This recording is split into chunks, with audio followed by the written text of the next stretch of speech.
యేసునందు ప్రియమైన Jesus army machine YouTube వీక్షకులందరికీ మన ప్రభువును రక్షకుడునైన యేసుక్రీస్తు నామములో శుభవందనాలు తెలియజేస్తూ ఉన్నాను. దైవ గ్రంథములో గొప్ప ప్రవక్త, కన్నీటి ప్రవక్త ఇర్మియా ప్రవక్త. ఈ ప్రవక్త పలుమార్లు దేవుని ప్రజలకు దేవుని సందేశాన్ని అందించినప్పటికీ ప్రజలు మార్పు చెందలేదు, ప్రజలు మారు మనసు పొందలేదు. అయితే ఈరోజు మనం ఎందుకు ఇర్మియా యొక్క సందేశానికి ప్రజలు మార్పు చెందలేదు, దానికి కారణాలు ఏమిటో క్లుప్తంగా కొన్ని విషయాలు మనం తెలుసుకుందాం. ఇర్మియా పాత నిబంధన గ్రంథంలో ఓ గొప్ప ప్రవక్త, ఓ కన్నీటి ప్రవక్త. ప్రజల కోసం దుఃఖించాడు, ప్రజల కోసం ఏడ్చాడు, ప్రజలకు దేవుని స్వరాన్ని తెలియజేశాడు. ఒక విషయాన్ని నేను మీకు చెప్తూ ఉన్నాను. దేవుడు తన ప్రజలను ప్రేమించినప్పుడు హెచ్చరిస్తాడు. ఈ సందేశం మీరు మొదటి నుండి చివరి వరకు విన్నట్లయితే చాలా లోతైన విషయాలు మీరు తెలుసుకుంటారు. కనుక దయతో మొదటి నుండి చివరి వరకు వింటారని ఆశిస్తూ ఉన్నాను. దేవుని ప్రజలు దేవుని యొక్క స్వరాన్ని నిర్లక్ష్యం చేశారు. ఈరోజు కూడా అదే పరిస్థితి చాలా చోట్ల కనిపిస్తూ ఉంది. దైవ గ్రంథంలో ఇర్మియా గ్రంథం 7వ అధ్యాయం 23, 24 వచ్చిన భాగాలు చదువుతున్నాను, దయతో గమనించండి. ఏదనగా, నా మాటలు మీరు అంగీకరించిన ఎడల నేను మీకు దేవుడినై యందును, మీరు నాకు చెనుల యందురు. మీకు క్షేమం కలుగునట్లు నేను మీకు ఆజ్ఞాపించుచున్న మార్గమంతటి యందు మీరు నడుచుకునుడి. అయితే వారు వెనుకపోయిరి, చెవి యొక్కకుండిరి, ముందుకు సాగక వెనుక తీయుచు తమ ఆలోచనలు బట్టి తమ దుష్ట కాఠిన్యమును అనుసరించుచు నడుచుచు దుష్టాహృదయ కాఠిన్యమును అనుసరించుచు నడుచుచు వచ్చింది. ప్రియ స్నేహితులారా, గమనించినప్పుడు ఇర్మియా ఒక గొప్ప ఆత్మ కలిగినటువంటి ప్రవక్త, బాల్య దినములోనే దేవుని చేత ప్రత్యేకించబడినటువంటి ప్రవక్త. అయితే ప్రజలు దేవుని యొక్క స్వరాన్ని వినడం లేదు, వారు ఆలకించట్లేదు, దేవుని యొక్క స్వరానికి లోబడట్లేదు. వాక్యంలో రాయబడి ఉంది, అయితే వారు వినకపోయిరి, చెవి యొక్కకపోయిరి అని మనం చదువుతూ ఉన్నాం. ఎందుకు వీరు వినట్లేదు? ప్రవక్త చెప్తున్న మాటలు వారికి ఎందుకు ఇష్టం ఉండట్లేదు? దేవుడు పంపిన ప్రవక్త చెప్తున్న విషయాల్ని ఎందుకు ప్రజలు గ్రహించట్లేదు? ఎందుకు ప్రజలు వినకుండా, చెవి యొక్కకుండా జీవిస్తూ ఉన్నారు? దీనికి కారణాలు ఏమిటి అనే విషయాలు మనం ధ్యానించబోతూ ఉన్నాం. మొదటిగా, ప్రజలు దేవుని మాట కన్నా లోకాన్ని ఎక్కువగా ప్రేమిస్తూ వచ్చారు. ప్రజలు పాపముల ఆనందం పొందుతున్నారు. మార్పు అంటే పాపాన్ని విడిచిపెట్టడం. చాలామందికి దేవుడు కావాలి, కానీ పాపాన్ని విడవలేనటువంటి పరిస్థితి. ఆ దినాల్లో ఉన్న ప్రజలు పాప సంబంధమైన కార్యాల్లో చిక్కుపడిపోయి ఉన్నారు. సుఖానుభవాన్ని దేవుని మాట కంటే లోకమును ఎక్కువగా ప్రేమిస్తూ వచ్చారు. మనం గమనించినప్పుడు ఇర్మియా గ్రంథం 5వ అధ్యాయం 31వ వచనములో మనం చదివితే, ప్రవక్తలు అబద్ధ ప్రవచనములు పలికెదరు, యాజకులు వారి పక్షమును ఏలుబడి చేసేదరు, అలాగూ జరుగుట నా ప్రజలకు ఇష్టము. ప్రజలు సుఖాన్ని ఎక్కువగా ప్రేమిస్తూ ఉన్నారు. చాలామంది ఈరోజు కూడా సత్యం కంటే ఎంటర్టైన్మెంట్ని ఎక్కువగా ప్రేమిస్తూ ఉన్నారు. అబద్ధ ప్రవచనాలను, అబద్ధ దర్శనాలను, అబద్ధ ప్రవక్తలను, అబద్ధ సంబంధం, అబద్ధ యాజకులను ప్రేమిస్తూ ఉన్నారు. పాపాన్ని ప్రేమించే హృదయం సత్యాన్ని ద్వేషిస్తుంది అని మీరు గమనించాలి. వీరు మొదటిగా దేవుని యొక్క ప్రజలే అయినప్పటికీ దేవుని మాట కన్నా లోకాన్ని ఎక్కువగా ప్రేమిస్తూ వచ్చారు. రెండవదిగా, అబద్ధ ప్రవక్తల మాటలు ప్రజలకు నచ్చాయి. అబద్ధ ప్రవక్తల్ని ప్రజలు ఇష్టపడ్డారు. ఓ చక్కటి రిఫరెన్స్ మీకు చెప్తాను, గమనించండి. ఇర్మియా గ్రంథం 6వ అధ్యాయం 14వ వచనంలో మనం చదివినప్పుడు అక్కడ రాయబడి ఉన్న మాట, సమాధానము లేని సమయమున సమాధానమని చెప్పుచు నా ప్రజలకున్న గాయమును పైపైన మాత్రమే బాగు చేయుదురు. నిజమైన ప్రవక్తలు గాయపరిచే సందేశం, గాయపరిచే సత్యం చెబుతారు. అబద్ధ ప్రవక్తలు ప్రజలకు నచ్చే మాటలు చెప్తారు. సమాధానం లేని సమయంలో సమాధానం మోసం చేస్తూ ఉంటే ప్రజలు ఆ అబద్ధ ప్రవక్తల మాటలు నమ్ముతూ ఉన్నారు.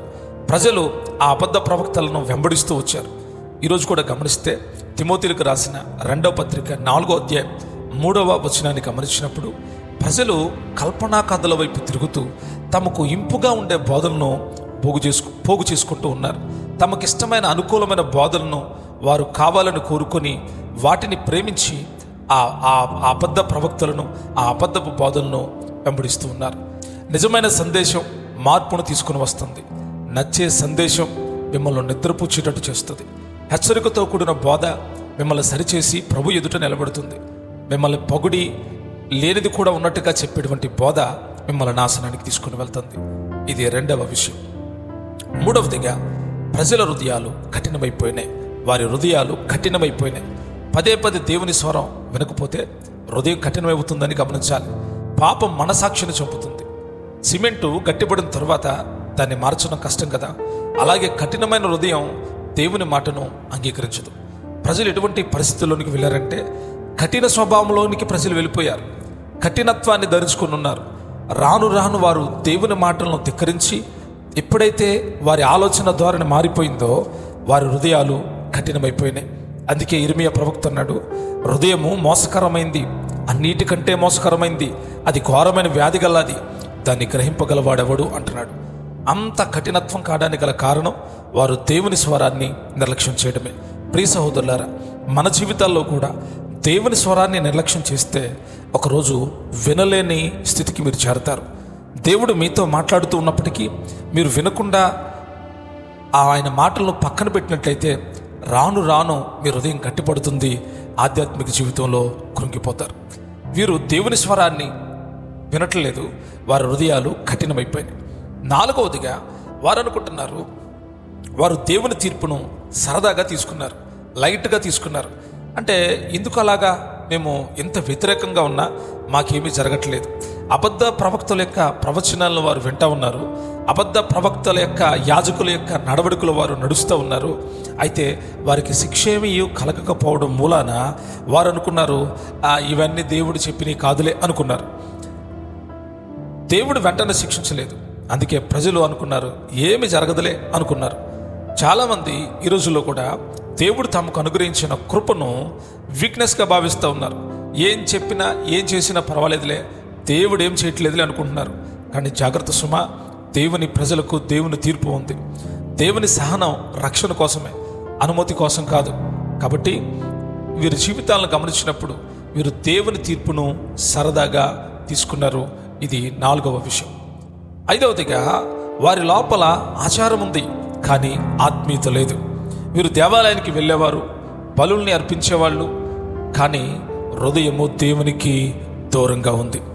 నేటి కాలంలో కూడా చాలామంది మందిరానికి వెళతారు, దేవునికి చెల్లించాల్సిన బలులన్నీ చెల్లిస్తారు, దేవుని ఎడల భక్తి వైఖరిని చూపిస్తూ ఉంటారు, కానీ వారి హృదయాలు దూరంగా ఉన్నాయి. మీ క్రియలను దిద్దుకునుడి, ఈ స్థలము యెహోవా ఆలయము, ఈ స్థలము యెహోవా ఆలయము, ఈ స్థలము యెహోవా ఆలయము అని మీరు చెప్పుకొనుచున్నారే. ఈ మోసకరమైన మాటలను ఆధారము చేసుకొనుకుడి. నిజంగా వీళ్ళు పైకి మాత్రం చాలా భక్తిగా ఇది దేవుని మందిరం, ఇది దేవుని మందిరం, ఇది దేవుని సన్నిధి అని బలులు అర్పిస్తూ ఉన్నారు, దేవాలయానికి వెళుతూ ఉన్నారు, దేవునికి చెల్లించవలసిన వాటిని చెల్లిస్తూ ఉన్నారు, కానీ వారి హృదయాలు దూరంగా ఉన్నాయి. చర్చి అటెండెన్స్ మాత్రం సరిపోదు మన జీవితానికి. దేవునితో రిలేషన్షిప్ చాలా ప్రాముఖ్యమైంది. బయట భక్తి ఉండొచ్చు, కానీ లోపల తిరుగుబాటు ఉండకూడదు. ఇర్మియా గ్రంథంలో మనం చదువుతున్నప్పుడు వారు పైకి భక్తిగా ఉన్నారు, కానీ లోపల దేవుడు పంపినటువంటి ప్రవక్త మీద వారు తిరుగుబాటు చేస్తూ ఉన్నారు. ఆరవదిగా గమనించినప్పుడు ఇర్మియా సందేశం ప్రజలకు కఠినంగా అనిపించింది. కఠినత్వం ఎందుకు అనిపించింది వారికి? వారి హృదయాలు గట్టిపడిపోయినాయి. ఎందుకు సందేశం అంత బాధగా అనిపించింది, లేకపోతే ఆ సందేశం గద్దింపులాగా అనిపించింది అంటే, దేవుడు ఎప్పుడు కూడా ప్రజల్ని కరెక్షన్ చేయాలి అనుకుంటున్నాడు. ప్రజలు కరెక్షన్కి ఇష్టపడట్లేదు, కరప్షన్లో ఉండాలనుకుంటున్నారు, కానీ కరెక్షన్ చేసుకోవాలి అనుకోవట్లేదు. కానీ దేవుడు ప్రేమించే వారిని గద్దిస్తాడు అనే సత్యాన్ని ప్రతి ఒక్కరు గమనించాలి. డాక్టర్ ఇంజెక్షన్ చేస్తాడు, ఎందుకు? ఆ మనిషిని బాధ పెట్టాలని కాదు. ఈ ఇంజెక్షను బాధ కలిగించేదైనా నొప్పి కలిగించేదైనా అది లోపలికి వెళ్ళి ఆరోగ్యాన్ని కలిగిస్తుందని డాక్టర్ ఇంజెక్షన్ చేస్తాడు. మనల్ని మార్చే మాట మొదట మనల్ని బాధపడుతుంది. ఈ విషయాన్ని మీరు దృష్టిలో ఉంచుకోండి. మనల్ని హెచ్చరించే వాళ్ళు ఉన్నప్పుడు మనము బలపరచబడతాం. మనల్ని గద్దించే వాళ్ళు ఉన్నప్పుడు మనం సరిచేయబడతాం. మనము దేవునికి ఇష్టకరమైన బోధ వింటున్నాము అంటే దేవుడు తప్పకుండా మనల్ని హెచ్చరించి ప్రేమించి బలపరుస్తాడని గుర్తుంచుకోవాలి.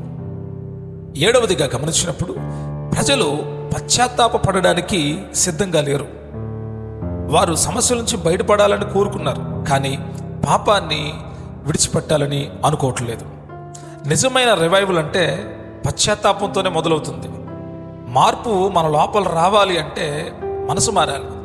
దైవ చిత్తానుసారమైన దుఃఖము రక్షణార్థమైన మారు మనసును కలుగు చేస్తూ ఉంటుంది.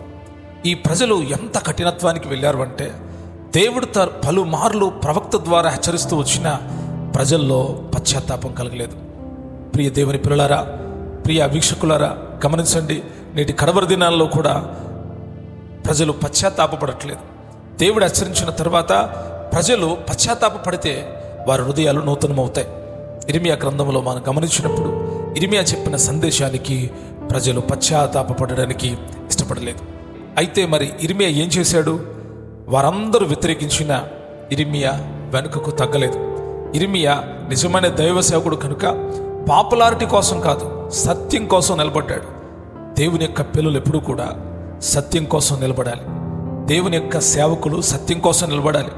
ప్రపంచం మొత్తం వ్యతిరేకించవచ్చు, కానీ దేవుని కోసం నిలబడడం అనేది చాలా ప్రాముఖ్యమైన విషయం.